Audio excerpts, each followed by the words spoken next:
Hi, this is Chris Harris, the author of I'm Just No Good at Rhyming and Other Nonsense for Mischievous Kids and Immature Grown-Ups, and you are listening to the Cook Memorial Public Library Podcast.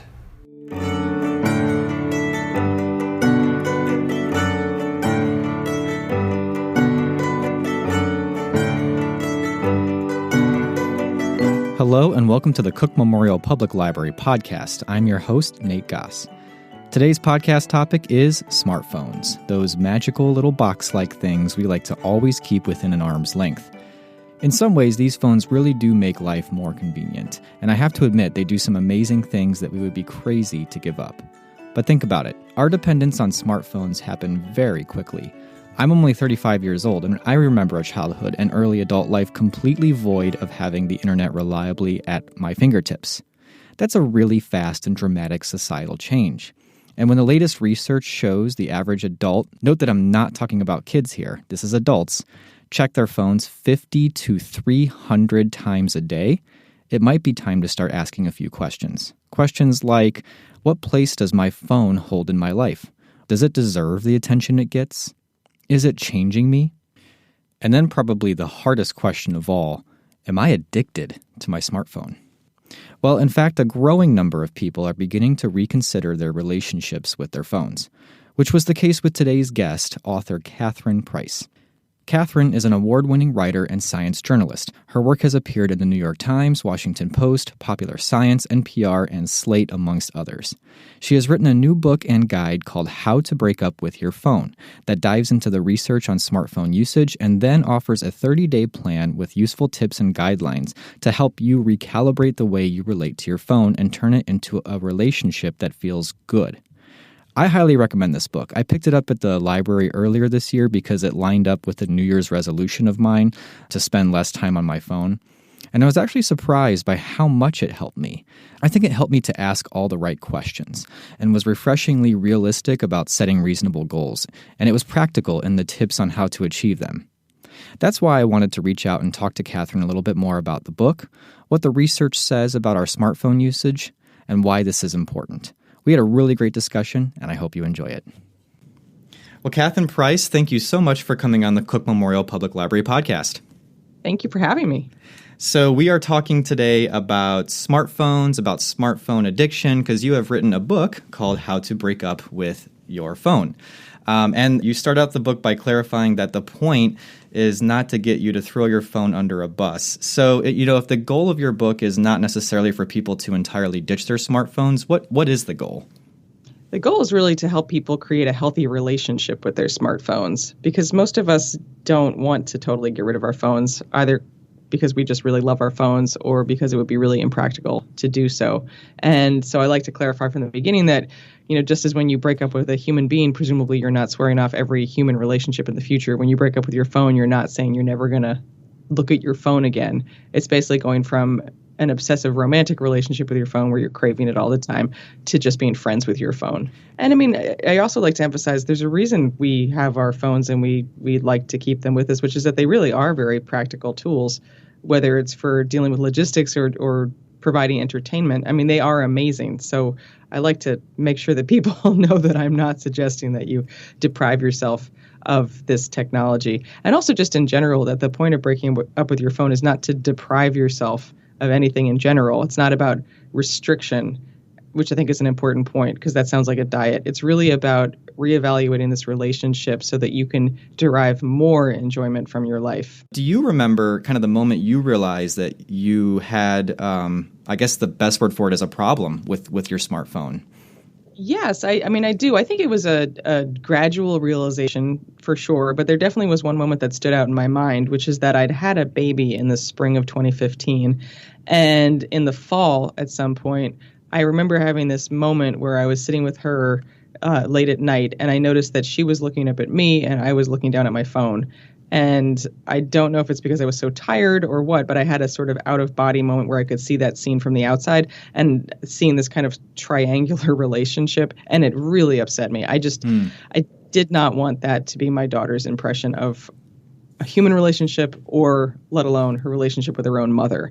So that was really a catalyst for me to start thinking more critically about how I used my phone, and sparked conversations between my husband and me about how we used our phones and about how society was using their phones. And this also was a particularly a subject that stood out to me because I had been doing a lot of writing about mindfulness and a lot of practicing of mindfulness, basically the practice of trying to cultivate attention about your moment-to-moment existence. But my point being, I had been spending a lot of time trying to become more aware of what I was doing in the moment and whether I liked what I was doing in the moment. The same kind of realization happened to me, actually, where I think we were eating breakfast or something, and both me and my wife were on our phones, and I have boys who are 4 years old, and the boys are just sitting there kind of looking at us, and it's like, what is going on here?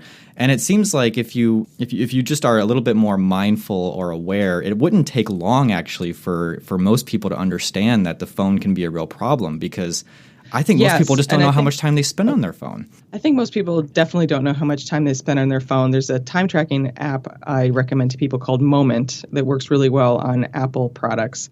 Quality Time is a good one for Android. And I've been in touch with the guy who created that app, and he's got nearly 5 million users at this point, 4.8 million users and counting. The average person on that app is spending 3 hours and 57 minutes a day on their phones, just with the screen on. That doesn't count time where you're having phone calls or listening to podcasts and the screen turns off, just with the screen on. And when I asked him about how people estimate their time, he says typically people estimate it's 100% difference. So they're actually spending twice as much time on their phone as what they would think that they are. Wow. And to your point about awareness being a very powerful tool, that's a really important point.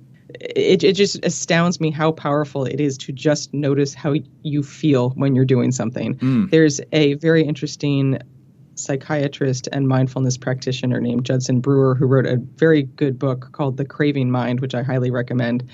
And he did a bunch of studies where he was trying to see whether mindfulness, meaning just paying attention to how you feel when you do something, how that would stack up against the American Lung Association Freedom to Quit program for smoking.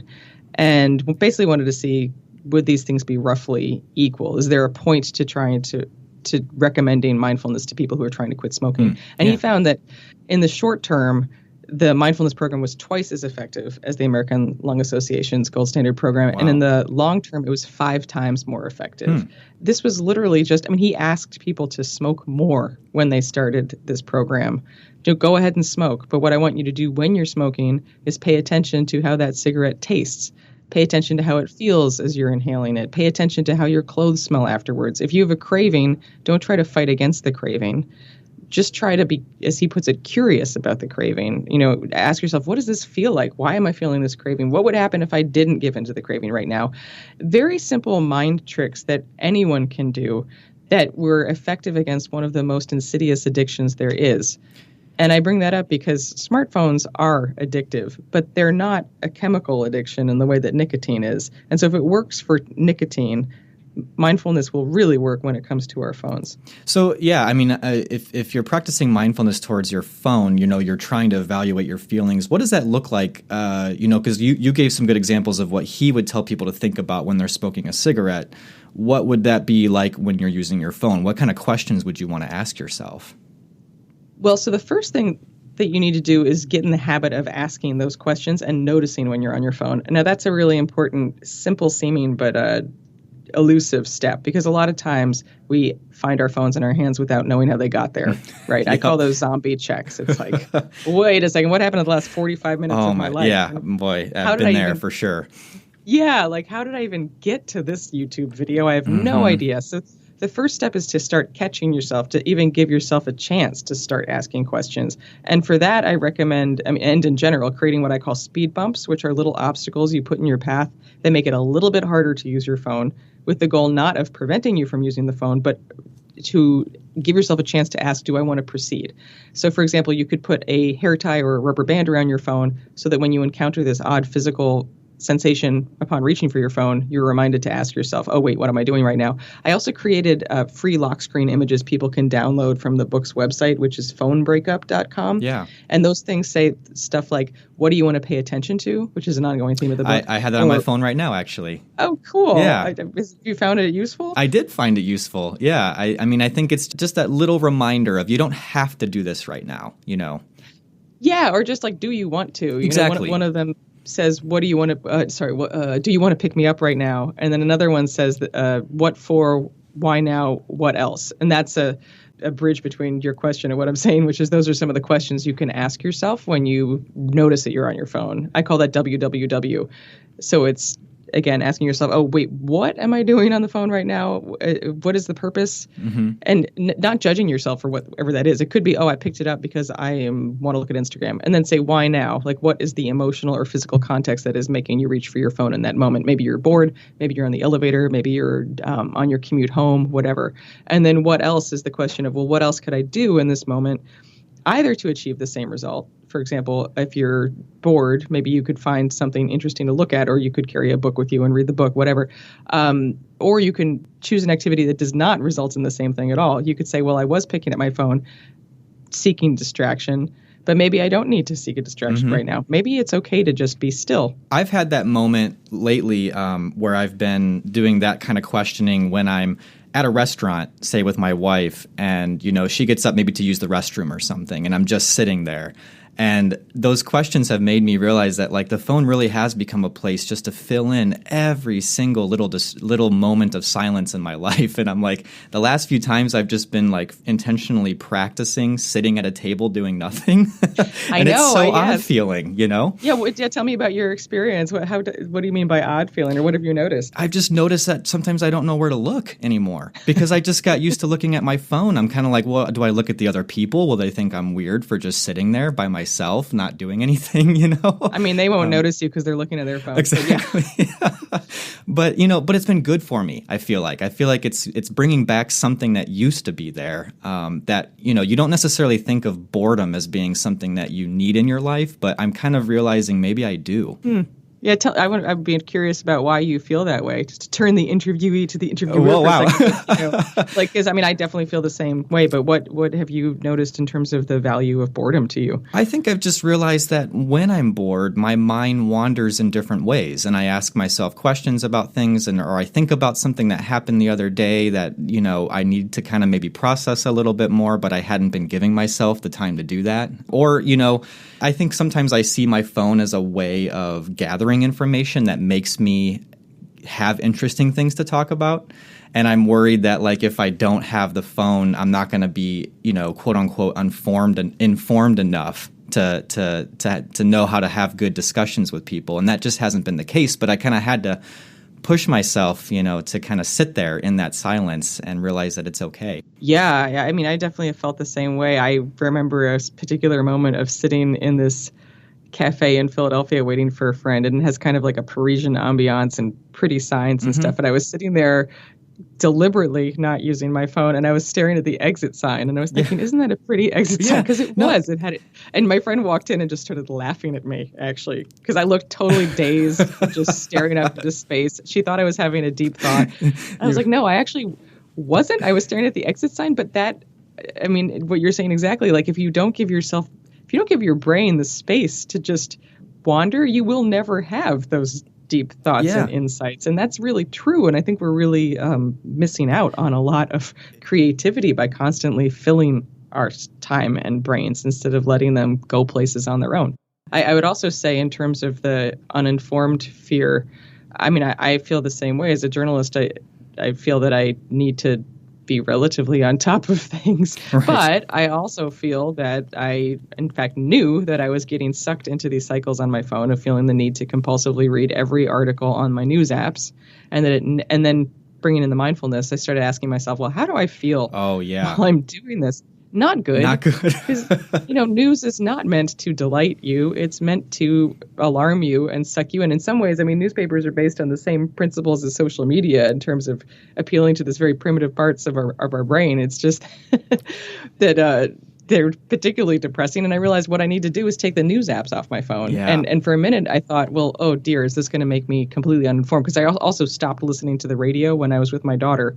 Because I realized I don't really want to let the news into this time with my daughter. And again, I feared I'm not going to know what's going on. Well, the news has a way of finding you. And I still check from my desktop browser.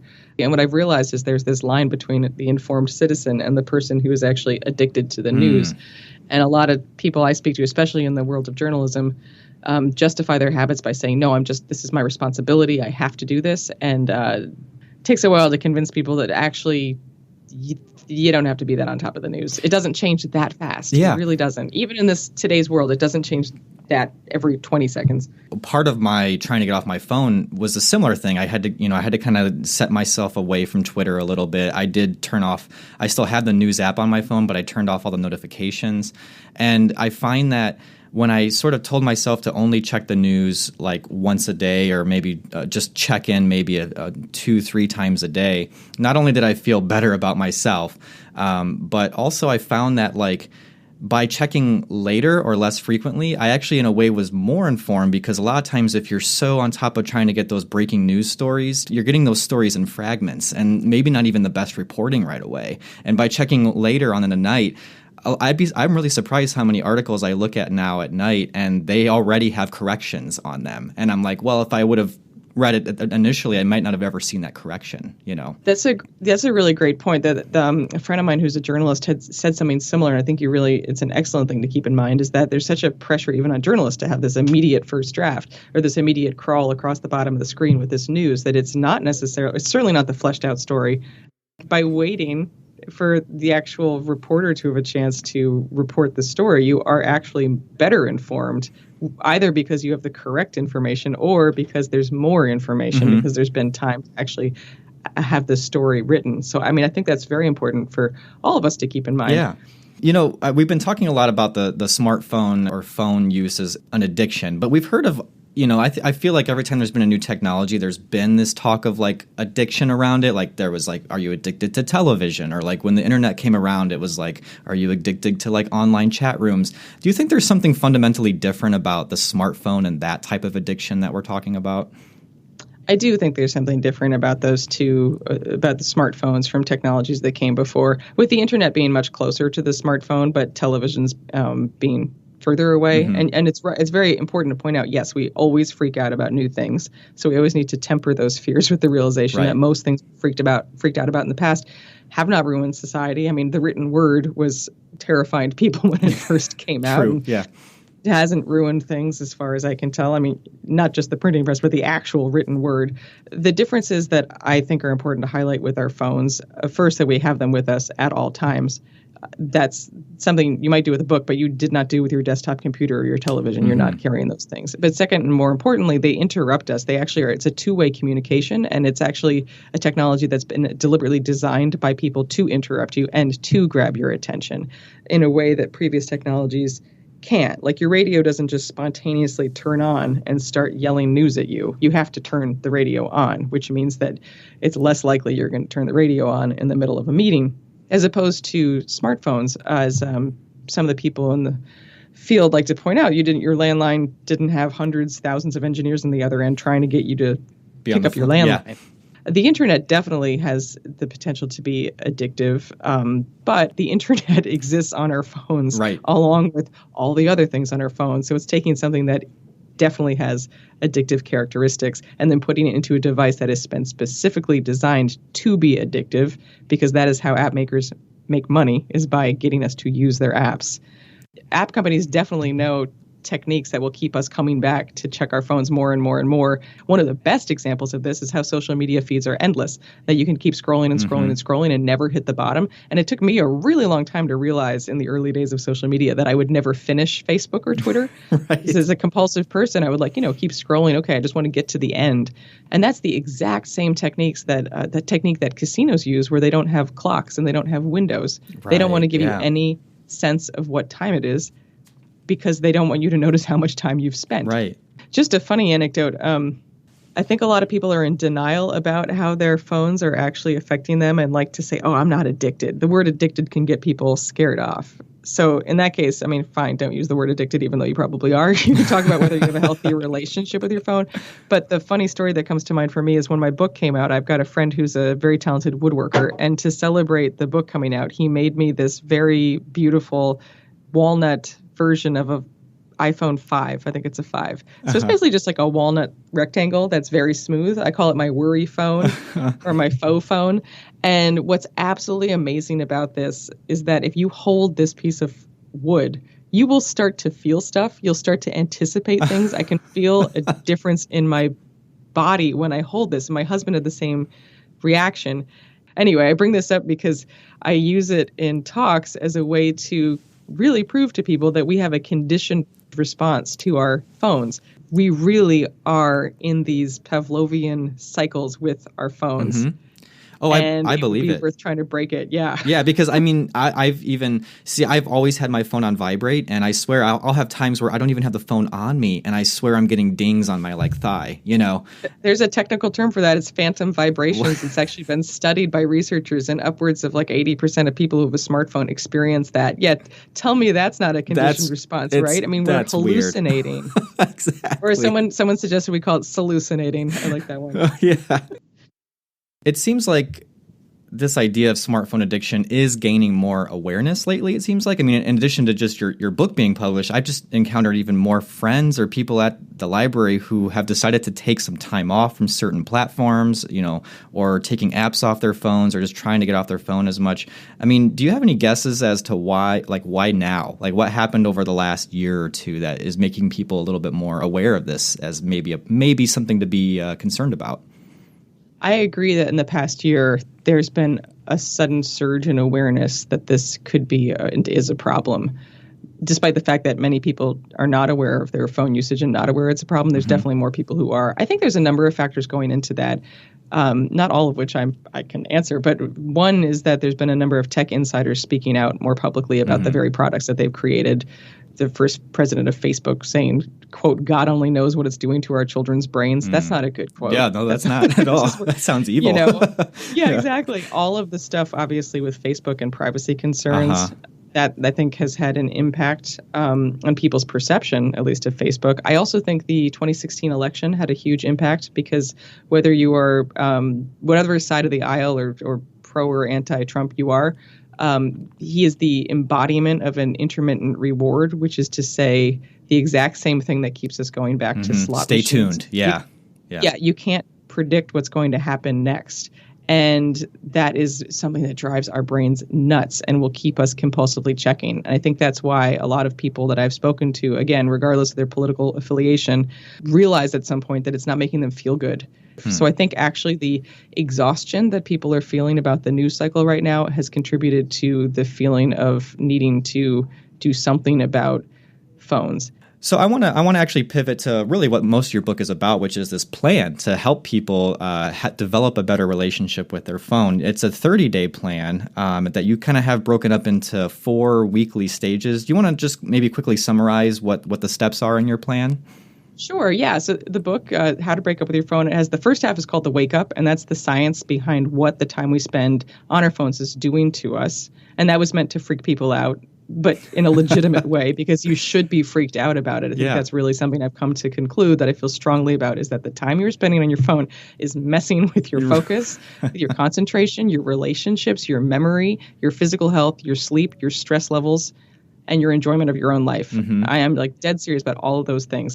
So the second half of the book is the breakup, and that is the plan that I designed to try to help people do something to regain control over their relationship with their phone and to create a healthy relationship going forward. I developed a plan by using my background as a science journalist and as someone interested in behavior change, and then I tested out the plan as I was developing it with about 150 guinea pigs, got their feedback, got quotes from them, and used that to refine the plan. So as you said, it's 4 weeks. The first week is just all about raising attention around your own behaviors. So that's where I recommend that people do things like install a time tracking app and begin to get back in touch with what you actually want to spend your time and attention on. That's actually a very challenging part for a lot of people, but it's essential because if you spend less time on your phone, you're going to end up with more time. And if you don't figure out what you want to do with it, you will end up back on your phone. Sure. Yeah. So it's really all about getting in the habit of noticing yourself on the phone, being aware of how much time you're spending on your phone, trying to crystallize some of your actual goals so that instead of saying something like, I want to spend less time on my phone, you say something like, I want to spend less time on Instagram so that when I'm with my children, I enjoy and experience the moment more. Something much more specific. The second week is when it gets into more practical tips, the sort of hacks. Get your phone out of your bedroom. Get yourself a standalone alarm clock and a watch. Things like that. Turn off your notifications. Rearrange your home screen so that it only contains tools and not temptations. Delete social media apps. You can still use social media. You can always reinstall them. But basically, begin to change your environment, both on and off your phone, to support the habits that you are trying to establish. And then the third week is about helping people to rebuild what I call their muscles of attention, to try to actually engage in some exercises for your brain that will help you regain some of the concentration that your phone has actually taken away from you. And that's where I recommend things like meditation, or if you're not into something that formal, put your phone in the other room and read a book for 10 minutes. That will change your brain in a way that helps you regain concentration. Yeah. I heard a suggestion from someone online. I created an online accompaniment to this challenge, which you can find at phonebreakup.com. And then I have surveys in that people can use to track their progress. And one person mentioned that they had a goal of memorizing a poem every day. Wow. Great exercise. Yeah. And that week is really why this is a 30-day plan. You can do a lot of these things in a shorter time period, but rebuilding your attention is going to take time.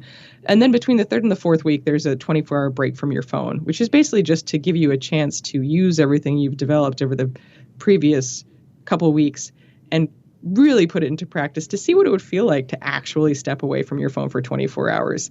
And people are very scared about that before they do it. And then it ends up being one of the most rewarding parts of the breakup.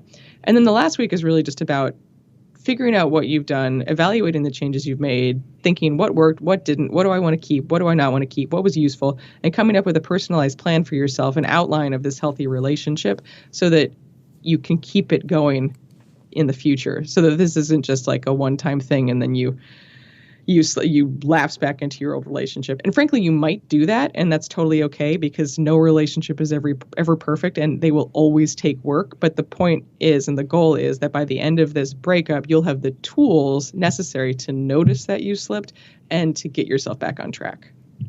Yeah, and I think what I really liked about this plan, and one of the reasons I really wanted to have you on the podcast, because I read the book, I did this, and it really did work for me. I think it worked because it was so practical. I just have one last question before we head out, and that is the question of, what do you say to parents who have older children and their kids seem to be, they want to get their kids off their phone more? Older kids are definitely more challenging because obviously that becomes a bit less in your control. The first thing I say to parents in those situations, though, is to take a look in the mirror and see what your phone habits are, because it's very unfair to tell your kid you have to get off your phone without actually asking yourself, what are your phone habits? If you are on Facebook during dinner, you cannot ask your 13-year-old to not be on Snapchat during dinner or whatever. It's just not fair. And the other thing I suggest, again, is to go away from this restrictive idea, to turn this into a conversation between people, whether it's your friends or family or kids or whatever. Like, turn it into a game is one idea I have, which is, for example, create a basket where everybody's phones have to, quote unquote, sleep at night, and then have a challenge where if anyone finds anyone else cheating, they have to pay a penalty. And this includes you, the parent. And then at the end of the week, you can use that money towards a group experience that is chosen by the person who won, right? And basically turn it into something that everyone is engaged in, that becomes more playful, and then simultaneously to have more conversations about this. Talk to each other about, hey, do you notice what happens when we're on our phones? Or let's look around this restaurant, see all these people on their phones. What do you think they're missing out on? So this is not an easy fix. There's no quick way to solve this problem. But I think that the ultimate goal for everyone is to be raising awareness around the issue, and more importantly, raising awareness about how particular activities make you feel. And I guess what I would say to parents is that I suppose in some cases restriction may be effective if you just say, listen, from the time dinner time until bed, no one's on their phone. That probably could be useful in some circumstances, but it will be even more useful and effective if everyone understands why you're trying to do that. Yeah. Okay, so before we go, I know there's a website for your book. It's filled with all sorts of resources. Do you want to just really quickly talk a little bit about the website and what else people can do if they want to move forward, other than obviously reading your book? Sure. I built a website to accompany the book, which is phonebreakup.com. And I did that because I really wanted to be able to provide even more resources than are in the book and for particular circumstances and situations. So some of the things that are on there are the lock screen images I mentioned that you can download and use on your own phone as prompts to remind yourself to ask yourself if you really want to be picking up your phone in that moment. I also created a 30-day challenge series of emails, which are timed to begin whenever you sign up. And those are designed to accompany you as you go through the book, because I didn't want people to fall prey to the same thing I do when I read most books like this, which is read the whole thing, think, that was interesting, make like one change and then forget about it. So that's on there. And that's something fun that you can do with friends or family members, is all sign up for this challenge. And then I also put together recommended resources for parents dealing with children dealing with parents, teachers and educators. I get a lot of emails from teachers and educators. So some ideas for activities you can do in the classroom or books that you can use to convince people that this is an issue. I'm a big proponent of actually using the phone itself as a tool to raise awareness about the phone. So some of the things on the website are guided exercises where you can actually do a mini phone meditation or awareness scan where you notice how you feel in the moment, your breath, your body, your mental state, and then pull out your phone and just hold it without doing anything, and then scan your body, your breath, your brain again to see if there have been any changes, and then do something on your phone. Go to your most problematic app and do something, and then again, pay attention. And I use that just as a way to spark a conversation and to begin to teach people to become more aware of how phones are affecting them. So there's instructions for that on the site. Basically, I have been trying to compile as many resources as I can into one place so that people from different backgrounds can find useful ideas for whatever they're trying to deal with. Great. Yeah, and we'll definitely link to that website in our show notes. So listeners, you can check there to get the link. And I just want to thank you so much, Catherine, for, first of all, writing the book. It's a really stellar book. So thank you for writing it. And I just want to thank you so much for being on the podcast. Thank you so much for inviting me. I really, really enjoyed our conversation. So I hope you enjoyed my conversation with Catherine Price. If you're interested in learning more, check out the links in our show notes to her website where you can get the resources she mentioned.